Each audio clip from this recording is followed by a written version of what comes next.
Welcome everyone to the latest episode of our Indie Dev Showcase.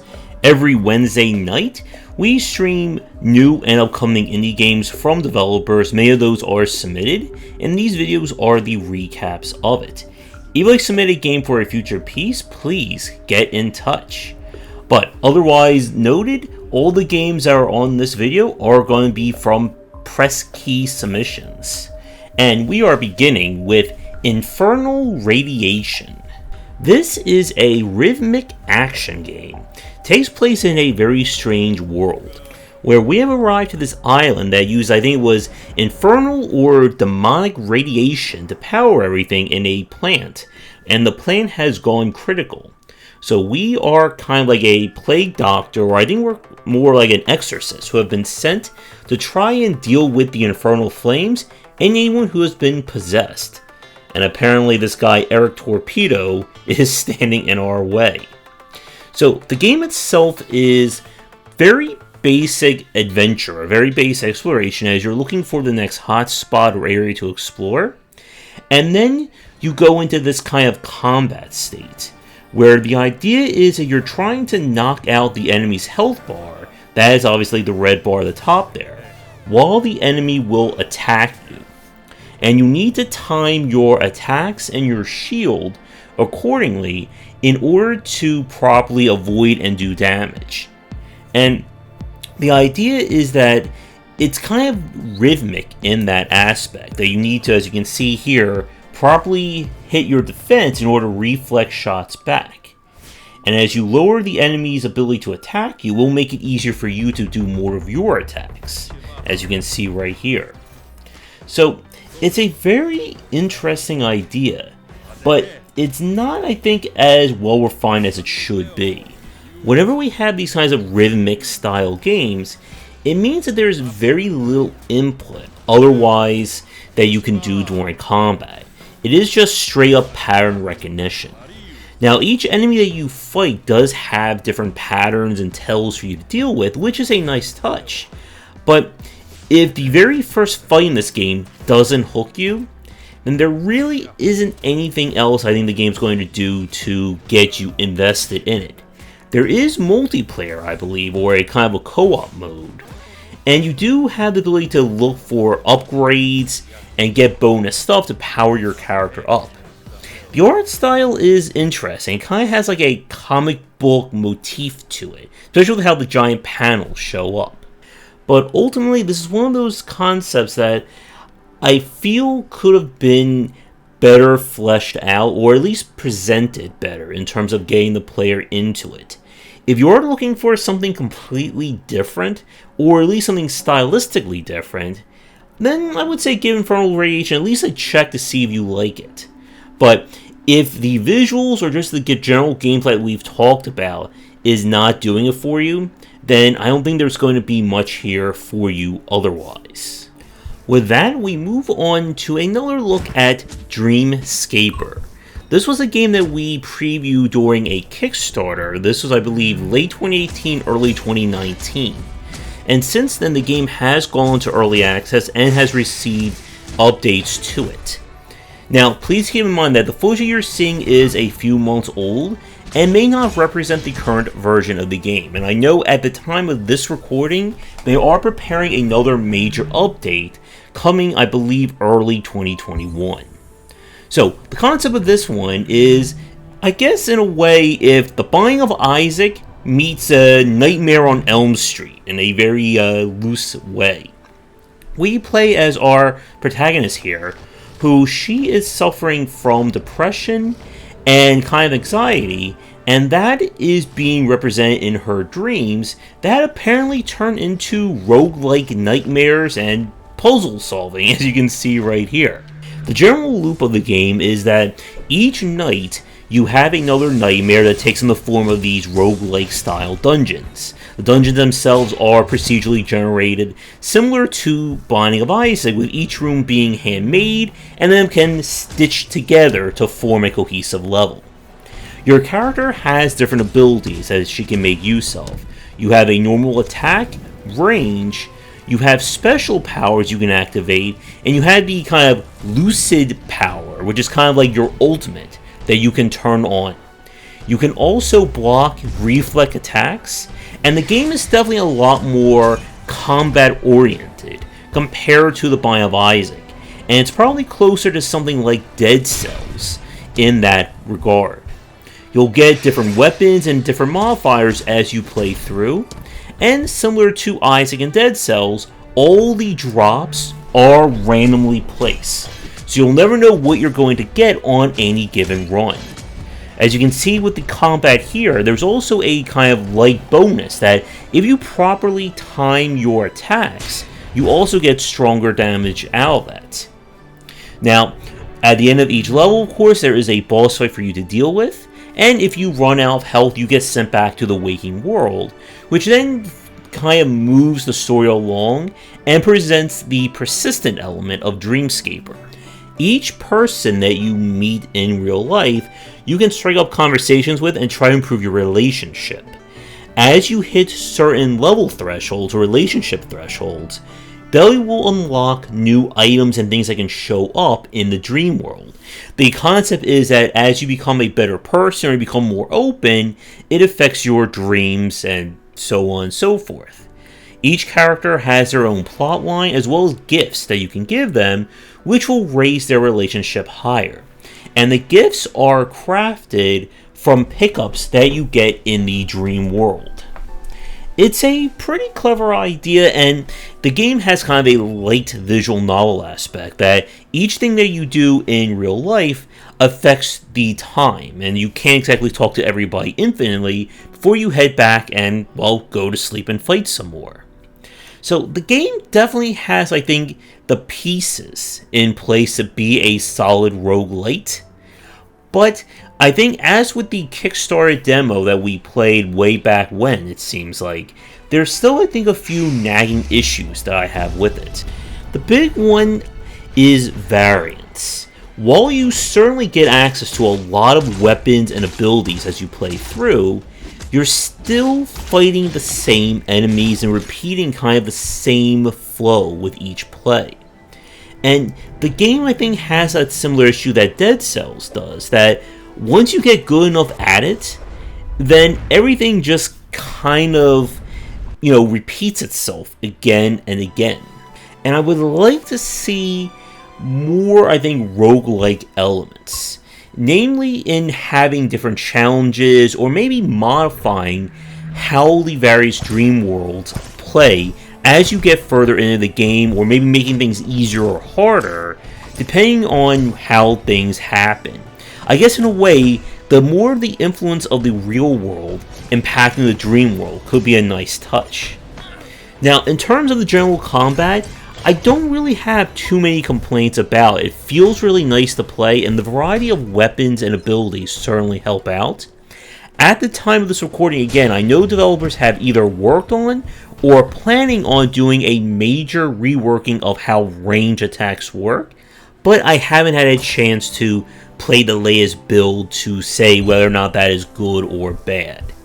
So at the moment, Dreamscaper definitely has, I think, the foundation to be a solid roguelite, and curious to see where it develops, especially in terms of having more biomes and seeing what the ending of this game looks like, on top of the persistent elements.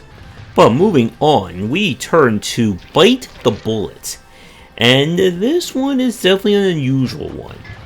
Basically, this is a roguelite run and gun, where our key element is that we can literally eat everything.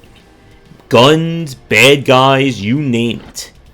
And if you look in the top left corner there, you'll see that there's actually a calorie intake that you can have.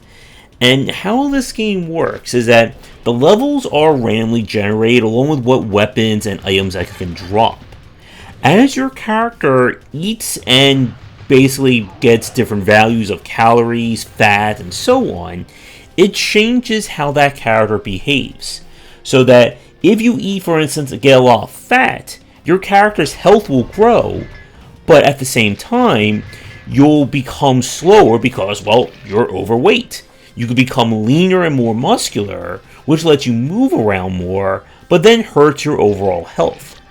As you eat enemies, you'll also gain the power to mutate into this kind of like pseudo Hulk character for a few seconds. And all the while you are running through these levels, killing and destroying as many bad guys as you can. As I said a second ago, the levels are randomly generated as you go from, well, point A to point B. And then you have these kind of like weird interludes, as you can see right here. Now, on top of all the run and gun, there is a light persistent element in terms of upgrading your character. And you have this massive, and I do mean massive, skill tree that you apply points to that can improve your character in different areas, such as how well they behave after mutating, general health, gun damage, you get the picture. The big problem with this game is that it's throwing a lot of different ideas up in the air, and I don't think any of them really stick in terms of its core gameplay. So, since we have the skill tree up now, the skill tree itself is just a ton of very minor benefits. It's not really giving you depth. It's basically, oh, you can move 1% faster, or you'll have 2% more health. And that's not really giving the player all that much in terms of choices. You're just going to be spending a lot of time looking at the screen, improving yourself, 1 to 2% at a time. Now, with the weapons and kind of the RPG or random elements, again, it falls into that same trap that upgrading weapons, getting additional things, it's not really changing all that much about how the guns behave. And all the kind of passive or changes or choices you make are very minuscule. From a control standpoint, I found the game to be okay. I remember I had some issues whether or not playing this with the keyboard and mouse or a gamepad. And it does feel a little button heavy, as you have to use the different weapons, movement tech, eating, specials, etc. Level design also really hurts this game.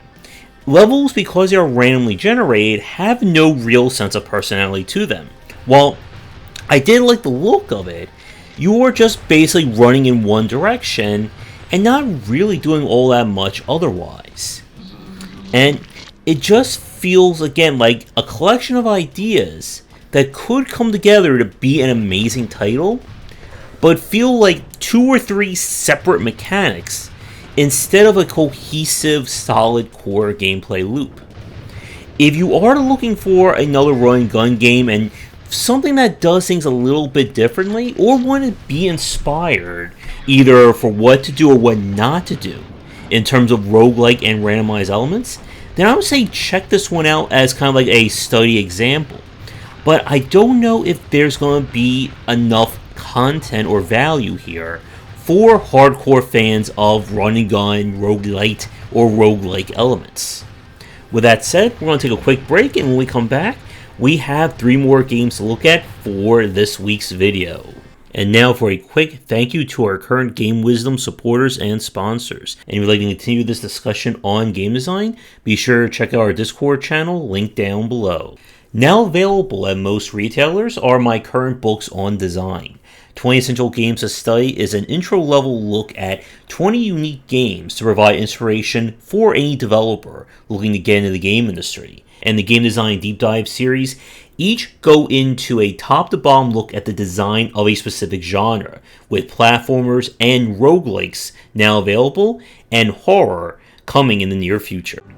Now we turn to Wira and Taska against the Master of Gravity. This is a 2D kind of puzzle platformer, with our key twist is that we play as 2 characters, and we switch between them at any time. The heavier character is kind of our combat-focused one, while the lighter one here can kind of reverse gravity, and is more about moving and avoiding obstacles.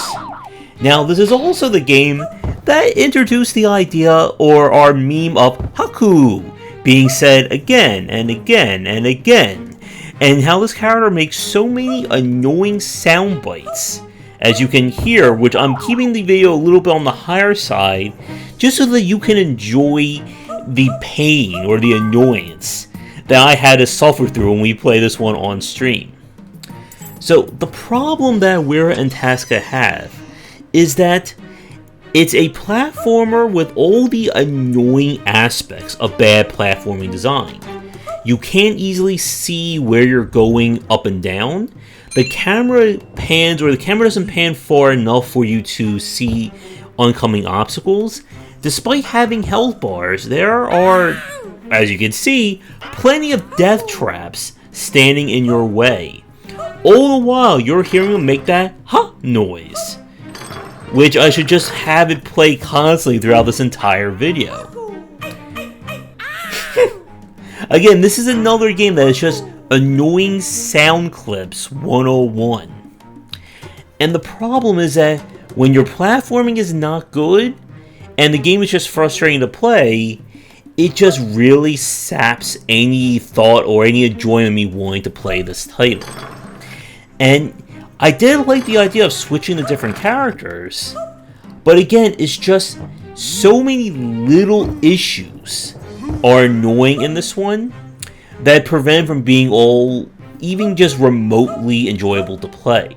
Now, this was in early access, but I don't know what/if the developers are doing to either improve things or change them with whatever the version of the game is right now. But you can enjoy them making that noise a few more times before we move on to our next game. And with that, let's turn to Underzone. This, in a way, is like a gritty reboot of Dig Dug. The concept is that it is the future, and London has been hit by a terrorist attack, stranding many people underground. And it just so happens they're also being attacked by giant robots. So our mission is to take this kind of device, or this kind of like mech suit, dig through the tunnels and rubble in order to find characters or find people to rescue, which in turn will unlock more things and aspects going forward. So the concept isn't that bad, but the game definitely has some issues when it comes to playability. It doesn't feel all that enjoyable to play and move around in. The map is a little bit on the confusing side, and the game definitely lacks an aesthetic. It's going for that kind of, futuristic metal look that we've seen many times before. Oh, and characters kind of keep screaming help and help when you're trying to fight robots. So, the general gameplay loop is that each area is kind of loosely procedurally based, with the various rooms stitched together again. Find the people, get to the exit, and you unlock the next area. But again, the issue that Underzone has is that it's an interesting idea, but like with Bite the Bullet before it, it feels just like a collection of ideas without a cohesive whole, or a solid core gameplay loop that brings it all together. And I'm curious for anyone who's watching this, if you had a chance to play this, and if you got further than I did, and saw kind of like any kind of growth or mechanical depth introduced. Exploration is kept very basic, and you'll have to just kind of hunt around and try to figure out where you're supposed to be going. And ultimately, it's an idea that I think has some merit in terms of, run and gun roguelite nature, but it just doesn't feel like it works as well as it should. Now, for our final game, this is The Ambassador Fractured Timelines. And this is kind of a isometric twin-stick shooter, with the key element is that we have the ability to slow down time. So the story is that we are the latest part of this order of defenders of the world, just as unfortunately the bad guys kind of destroy our home city. And it's up to us to figure out who is helping them, and of course save what's left. Now, as you can see, our main element is that we can basically throw our weapon out. Like, we don't, stabbing, we just throw all of our weapons at people, and then we call it boomerang style. Each level, you have to kill all the enemies before opening up the portal and moving on to the next. And for players who want more challenge, there is kind of a time trial element that you can see in the upper right hand corner. So, as we fight enemies and we explore, you'll find more items, including weapons and armor, that change your basic properties, such as a weapon that does more damage, is a little slower, maybe something that gives you a little bit more health, and etc, etc. Time manipulation, as it goes, basically gives you bullet time, as everything that's kind of caught in your field slows down or gets stopped, allowing you to hit one enemy maybe 5 or 6 times, dodge bullets, move faster, and avoid things trying to kill you. It's a clever idea. In terms of the pixel art, I would say it's okay. It's not overly detailed, but we've seen, I think, worse examples of it from some of the other games that we've played. Ultimately, the Ambassador's big problem is that it's going for quantity, I feel, instead of quality. Unlike the previous 2 games, this is entirely handmade. And you'll go through these different worlds, and the problem is that every level, except for boss fights, is the exact same thing. Find all the enemies, kill all the enemies, get to the exit. Yes, they're going to introduce new enemies for you to fight, but because your powers are so overwhelming, again, a time freeze is a very effective way of fighting bad guys. It means that what you're doing is not changing level to level. All the various gear and items that you find, again, are simply modifying your basic core gameplay, not elevating it or changing it. Throwing a sword is the same as throwing a hammer, or shooting a wand, or a crossbow, and you get the picture. I will say I like the general feel of this game, but as with a lot of these titles that just have so many levels to them, after about like 2 or 3 worlds, I just got bored of the game and didn't want to play it anymore, and I haven't loaded it up since. If you are looking for another decent action game, then there are, I think, worse examples of the Ambassador. But if you're hoping for something that's going to really knock your socks off, I don't think the game quite does that for you. With that said, we're going to wrap up this week's video now. I would like to thank all the developers who submitted games, and if you'd like me to play your game on a future stream, please get in touch, as we are always looking for new entries. Be sure to check out our Discord and Patreon link down below, and come back for daily discussions on game design here, and on game wisdom, where some of the art and science of games. Until next time, take care.